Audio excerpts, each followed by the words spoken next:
anyák ő, tyúkanyu Ken a szobában, lakik itt bent. Lám csak jó az Isten jót át, hogy fölvitte a Ken dolgát. Itt szaladgál, föl és alá, még a ládára is fölszállt. Eszébe jut, kotkodácsol, s nem verik ki a szobából.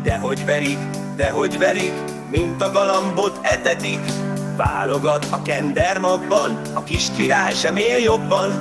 Ezért aztán tyúkanyu hát jól megbecsülje Ken magát. Iparkodjék, ne legyen ám tojás szűkében az anyám. Morzsa kutyánk, hegyez fület, hadd beszélek mostan veled. Régi cserét vagy a háznál mindig emberül szolgáltál.